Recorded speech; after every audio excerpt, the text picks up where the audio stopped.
Energy Transition, episode number 83. Our topic today is Macron going full Trudeau. Bonjour, bonjour, Irina, Tony, David, Bonjour. et notre Hello. Bonjour. Tell me, please, let's start with you. Climate change, political positions, and other issues. Do you see President Macron and Prime Minister Trudeau as having similar ideas? Well, yes, I think that Canada's been following a lot whatever the EU is doing, and France, of course, is at the center of what's happening with the EU and whatnot.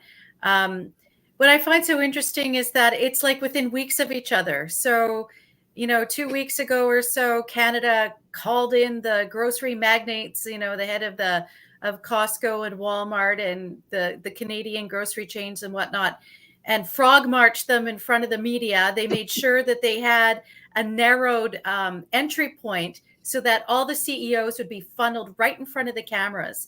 And the minister in Canada said they did it on purpose, just so they could have that photo op. So Canada does this, then they strong arm them and say, inflation's a problem, consumers are mad, do something.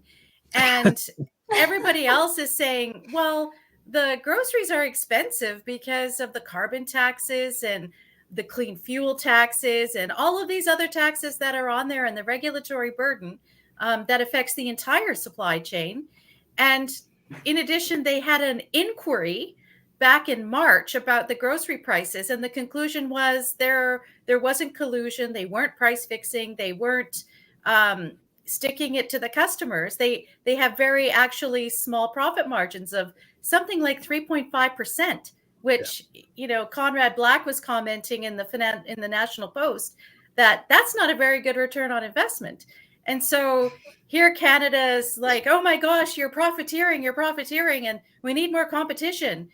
And I think one of the interesting parts of all this is not just that it's setting the stage for more government control over pricing across all different kinds of things. This is kind of like the thin end of the wedge. And we saw that in Europe with energy prices being the first step. And then it was back in March in Europe, the grocery stores agreed they would limit the price, cap the price of certain products. In June, at the end of June, they said what started out as a quarter, for 1 quarter of the year, they would do this. They were extending it to the end of 2023, and they expanded it to 5,000 products. So, it's fuel prices, then it's the grocery prices. What's next? What is the government going to decide that they need to control the prices up to control inflation, even though they have these other levers that they could do, but none of them want to give up the taxes? Right. And David, there was an American president who tried to implement price controls, as the name. But did it work? Yeah. Well? You remember who was this guy? Yeah, he tried to do that, and 2 years later, he was impeached and removed from office, Richard M. Nixon. So it didn't work out well for him. And price controls attempts by governments to control prices like this never work. They're not going to work. The markets are irresistible, and we'll always find ways around them, just as the market has found ways around the EU-US price cap on Russian crude exports. What was it, 85% of Russia's crude exports now are selling at market prices or above. So, this is the most futile gesture in the world, but it's an effort by politicians to shift blame for the impacts, the inevitable, very predictable impacts of their own policies. They've acted stupidly and implemented stupid policies, and now they need someone else to blame. So, as Tammy points out, they frog march the executives from the supermarket companies before the media to chastise them, in public. And Macron's doing the same. And I fully expect the Biden administration to tread down this road because we're seeing reports in his supporting media outlets, at the Washington Post and the New York Times, which are just adjuncts of the Democrat National Committee, reporting about how real inflation is vastly exceeds what the government is actually reporting. I do a radio spot each Monday, and the last 3 Mondays I have defied listeners to that program to find a single item in the grocery store at their local supermarket that hasn't at least doubled in price since Joe Biden assumed office. And you can't do it. I mean, you can't do it. Everything has at least doubled at the grocery store in America. It's like Brazil every time. It is or isn't? It's the same, yeah. And I suspect it's the same in Canada and France and every other country of the West. Because, and this is what people need to understand, is this isn't just an accidental byproduct of what they're doing. This is their objective, to make your lives infinitely more expensive. So they lower your standard of living. They remove your ability to travel freely. They restrict your freedom of speech. They have the big tech social media platforms canceling you if you say anything that's contrary to the prevailing government narrative. All of this is by design. But for temporary political purposes, Macron and Trudeau needed someone else to shift blame to, and they landed on the supermarket companies. And again, this is all very foreseeable, and I'm sorry it's happening to everyone. But the reason he was removed was not this price control. Well, no. Oh my God, No. that's the most. Yeah, Watergate is the most complicated episode in U.S. history, and it would take me days to explain all the reasons why Nixon got in trouble.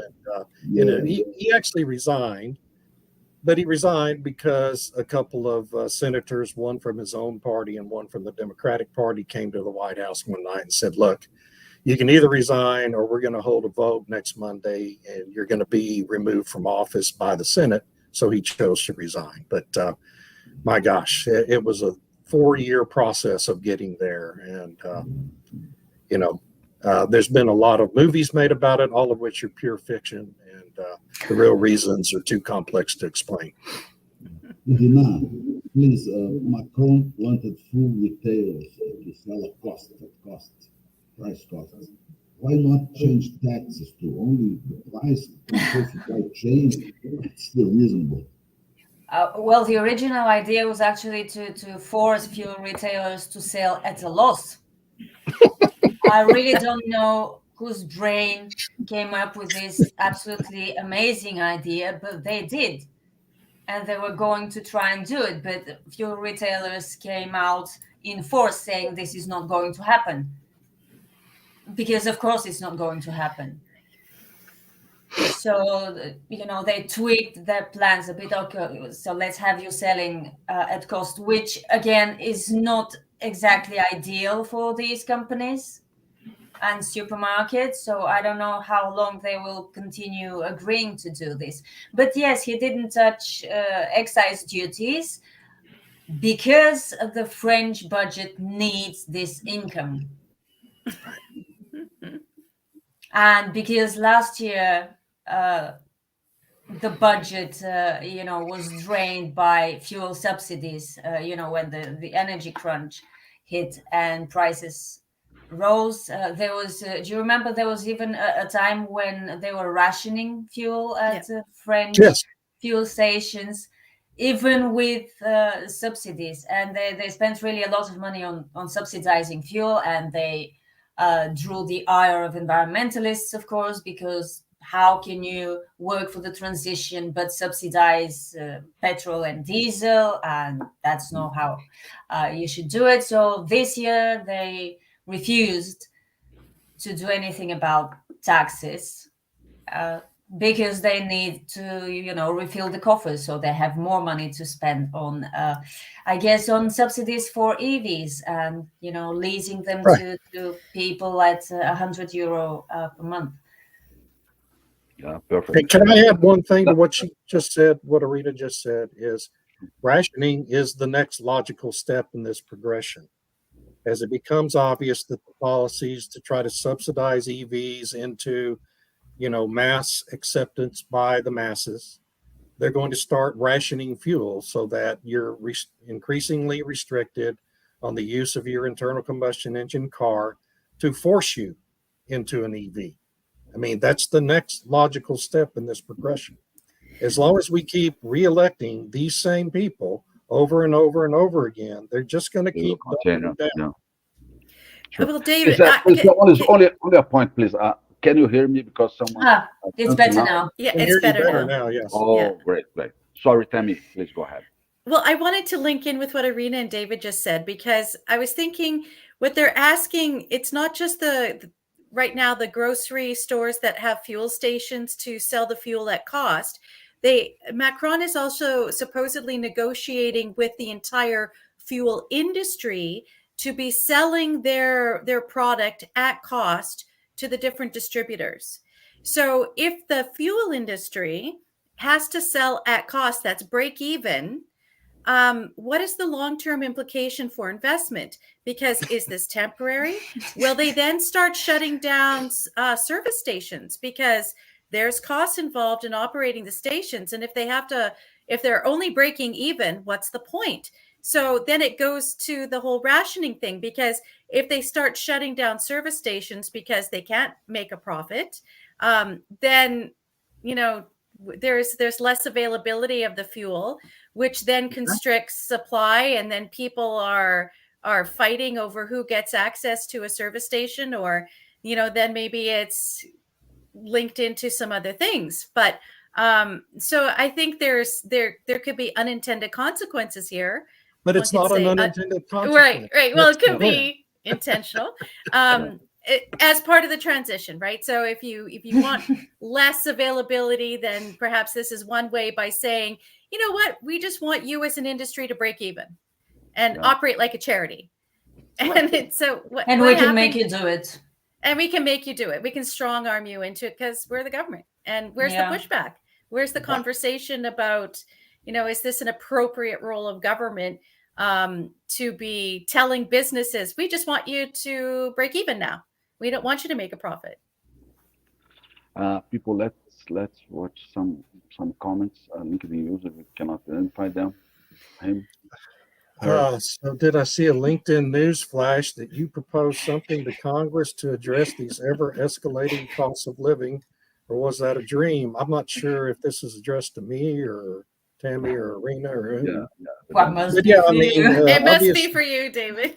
Well, I mean, obviously the answer is to, I don't know why I have to keep saying it's to go back to the policies of the previous administration, to encourage our domestic energy producers to produce more energy, and that will inevitably, as you decrease scarcity, prices are going to go down. That's what happens when you increase the volume of what's available to the consumer. Competition increases and prices go down. That's obviously the way to cure this, but the Biden administration is not going to do that because that's contrary to the green agenda. Yeah. Perfect. Hello, Sadiq. Hello. Welcome. Have several ones here, please. Give me time. LinkedIn user. Something along. Yeah, well, that's a continuation of Oh, yeah. I mean, right. I suppose I wrote that at some point. In Mexico, some price tripled. Yeah. Hi, thank you. When energy is expensive, everything else is expensive. Right. Yeah. Again, that's not a glitch. It's the goal. Yeah. Well, I mean, Mexico's part of the whole North American trade association sort of thing, like whatever the new NAFTA is. And they're affected by global prices on things, even though I'm sure their government is subsidizing certain things as well. Sure. Yeah, David, it was for you the question, no doubt. Thank you. I appreciate it. I hope I answered it sufficiently. Yeah, Elisa Munoz, man. I would think that They're coming out of poverty. It was estimated that this mere fact will pressure food prices around the world. Yes. And Well, they India. do produce a lot of their own food in China, so I don't know. And they've been coming hard out to of say. poverty for decades. Yeah. It's a long, long process. Thank You're you for welcome. the report. You're Great. welcome. Yeah. Tell me, the similarity between France and Canada in several items, not only agreements, but in this case with large business organizations to negotiate acceptable profits or help the next elections. What's the reason? Yeah, honestly, I think this was a PR win for Macron, not so much for Trudeau. Because for Trudeau, people were kind of angry that he was doing this to the grocery people. It's like everybody knows it's the carbon taxes, like and the cost of energy and all the other taxes that they have. So why are you blaming the supermarkets? And I think because there was the inquiry in March that had a lot of publicity and whatnot, and the conclusion, which was underreported, of course, but people know that they weren't, the grocery chains weren't doing this. But it kind of backfired, I think, for Trudeau. And so then there was new scandals that made things worse, like the whole saluting a Nazi in Parliament, which overshadowed everything else. But for Macron, this was really a PR success because it was the French people were saying we're suffering. So Macron was, I'm going to do something about it. I'm going to strong arm these guys, and they caved and said, okay, sure, we'll help.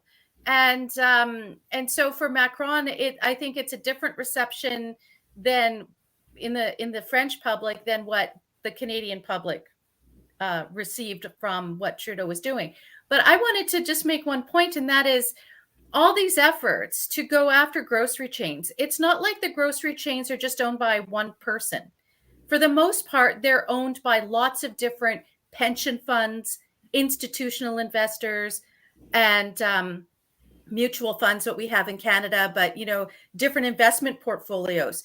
So they're actually attacking the pensions of their own citizens The result, by of course. by telling them they can't make a profit, or they have to reduce their profit margins and whatnot, because then that means there's less going to the people who own shares. And who owns shares? It's the people. Yeah, So that's right. Let's see a question from Mr. Batra or Miss Pratt, I don't know. Shared thoughts Oh, give me a sense that the West will become Venezuela going forward, and Venezuela is regaining its lost glory. Yeah, well, I don't know about the second part, but the first Yeah. part is certainly the plan. Yes. yeah, well, they are moving towards centralized control of the economy, which Yeah. is what Venezuela has. So, Right. yeah, right. Yeah. it always Which ends the same way. always fails. Always ends the same Always. way. Always, Yeah, everywhere. sooner or later. I'm not sure that's the same LinkedIn user, but Sounds to me like NAFTA governments and EU governments are definitely sticking their noses in people's businesses and free societies. Well, NAFTA is not a government. I mean, it's a trade agreement between the U.S., Mexico. In fact, it's called the U.S., Mexico, Canada trade agreement, or U.S., Canada, Mexico, whatever.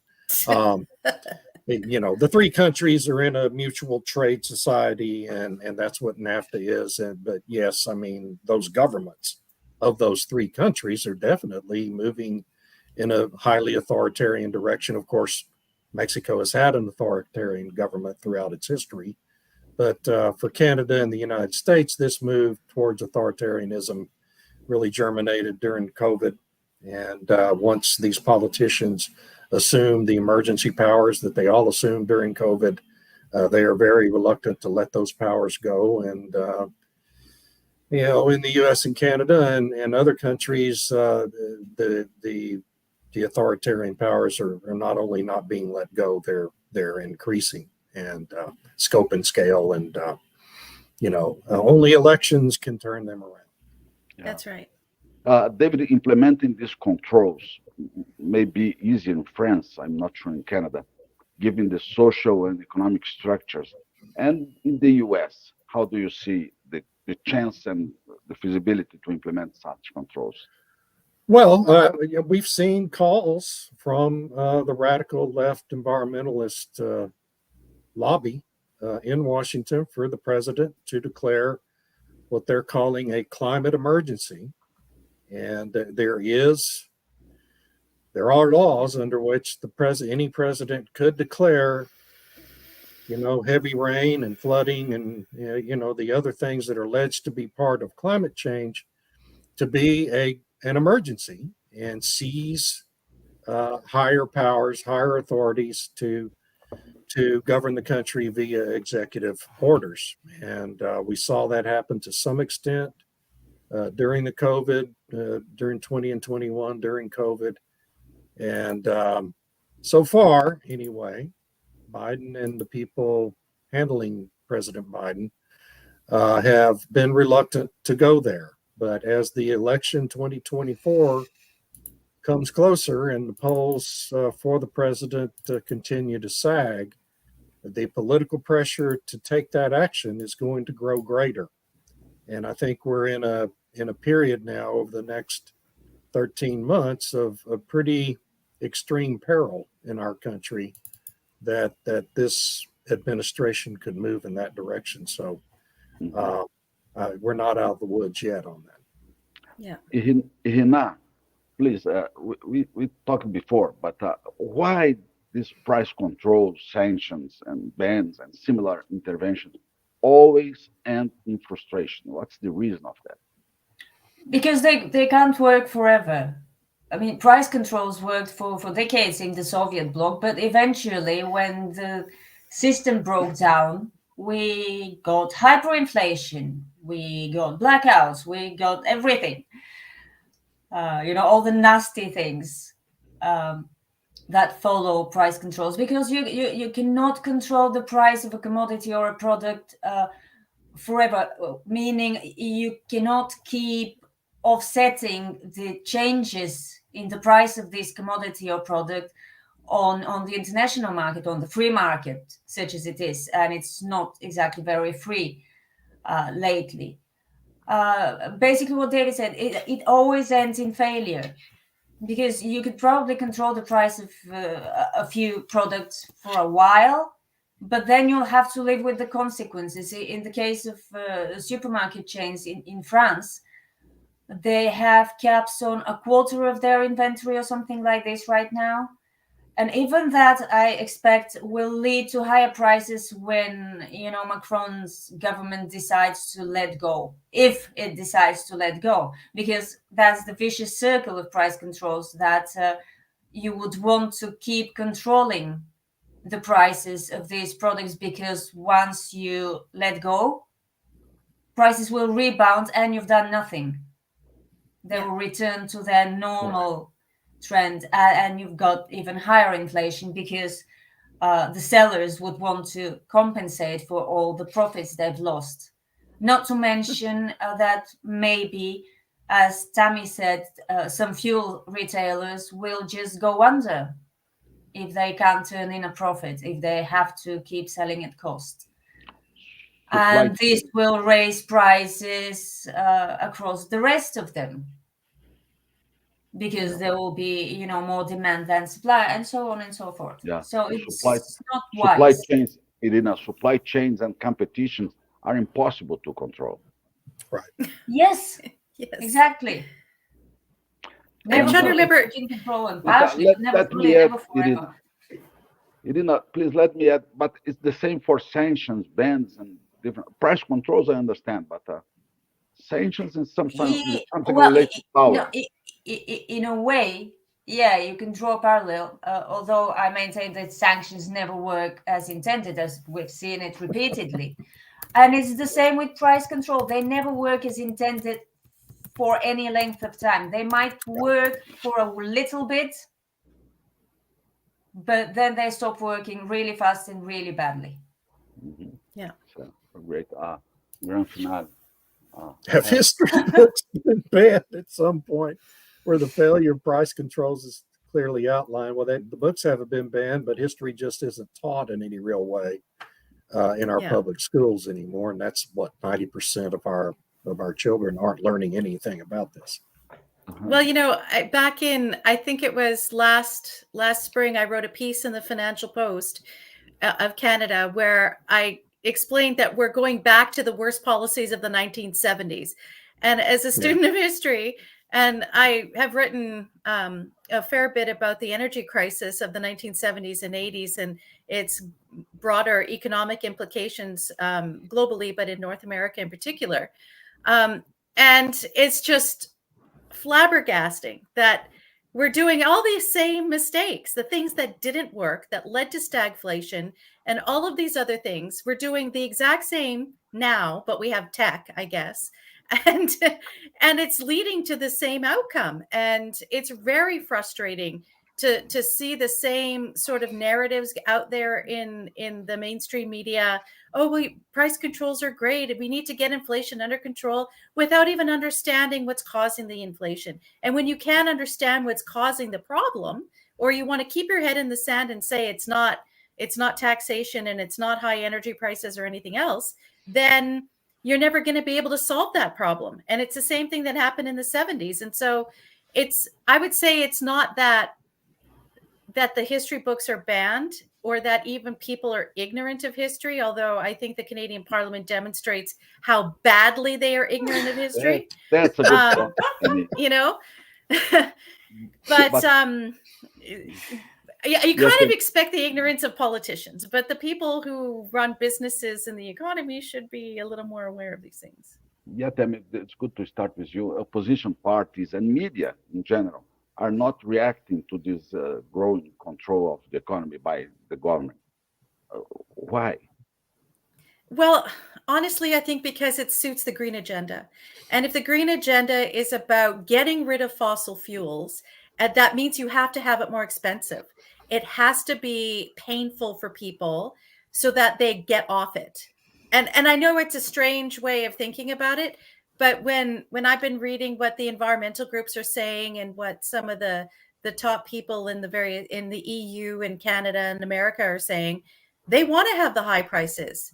They're happy if oil goes to $100, $150 a barrel because it makes it more expensive. And then they can persuade people that, see, it's a good thing. We want to keep it in the ground because it's so darn expensive. Right. Idiots.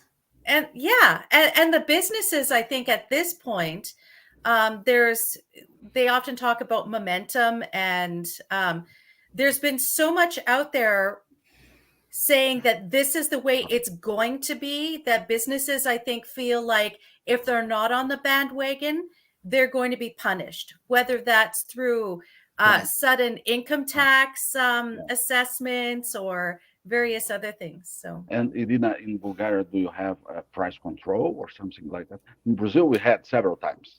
Not right now. We had a cap and subsidies on fuel prices for a while, but they removed that. And right now, I don't think we have caps or anything. But I wanted to say why this is being idiotic. Say the transition gang likes expensive oil, but do they not realize that expensive oil makes everything else, including so-called renewables, more expensive, which makes the transition more expensive and more unaffordable for people? How are they going to sell that as, as the opportunity of a lifetime to do the transition if it's getting more expensive? Because oil is getting more expensive. This really frustrates me. Do they not make the connection, or do they not care about this connection? Yeah, problem. Well, at the Canada 2020 conference, where international progressives got together to talk about how they can spin things, I think, there was a narrative shift. And the narrative shift was, we need to stop saying that we can just swap one form of energy for another. It's now about sacrifice. Oh. And so it's so they have made okay. the connection. Yeah, so of course. And so now we all have to do our part, and we need to make the sacrifice for the planet. Oh. And that's been the So major cute. shift in the narrative this year, is more towards hardship on you rather than this bright and beautiful future filled with unicorns. Yeah. Good. Tammy and David, it's for you both. thank you both for shedding your light via LinkedIn postings on some very dark and stinky places this past week. Trudeau and his war on big grocers, and Biden and his war on big auto. Well, you're you're welcome, but you shouldn't leave Arena out. My gosh, I do No post kidding. on she goes to LinkedIn. more stinky She- places than any of Yeah. them. Yeah, Mr. Butler. In my In opinion, my opinion, printing of treasury bills during COVID had to be compensated by inflation to even out for the actual economic value of the product, including groceries. In the process, no doubt, the fixed income group, particularly senior citizens, will certainly suffer, except for countries where government is taking care of various requirements for elderly. Oh, for sure. Yeah. Yeah. Inflation always kills seniors the worst, right? No doubt. Yeah. no doubt. Yeah. Grand finale are examples like Venezuela and Cuba. Two of which are far more recent, not convincing enough that this will only end disastrously. Well, No. for us, No. for all of us, and including you, Grand Finale, it's certainly convincing enough. But when the public, when 90% of the people walking down the street have no clue about any of this, all they know is they're spending more at the grocery store, and they've never been informed why by their media or their system of education, then it doesn't have really the political impact you would expect. Well, and also there's this mentality that Venezuela and Cuba just didn't do it right. This Oh, time it'll be different. This is This time it'll be different. Yeah. We're smarter. do We it know better, more. yeah. We have You would've- AI to help us now. You'd have thought we'd have gotten past that particular argument when the Soviet Union collapsed 34 years ago. No. But no, we're gonna do still it the in right that- way is the thing. Yeah. Never is. Exactly. Yeah. Right. We have Mark Carney on side. He's there planning. And it's better to have a plan than no plan, he said. So, and what gets measured gets managed. So, yay. It'll be better. Oh, my God. Okay, so may I suggest for the conclusion of our meeting a 40-second video? So after that, we are closing. Sure. Okay, let's go there.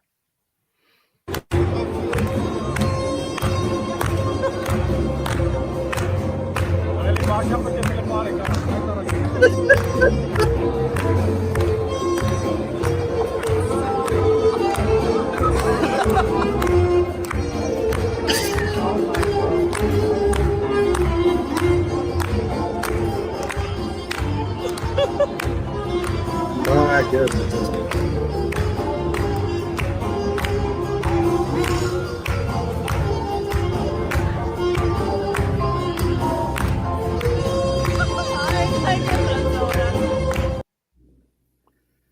Well, Thank you so much. at least he didn't get up on the table and start singing. Oh yeah. Let's dance. Let's dance. Thank you so much. It was a great Thank pleasure you. with you. Thank Have a you. great Y'all week. have a wonderful week. Have a great week. Bye-bye. Bye. Bye-bye.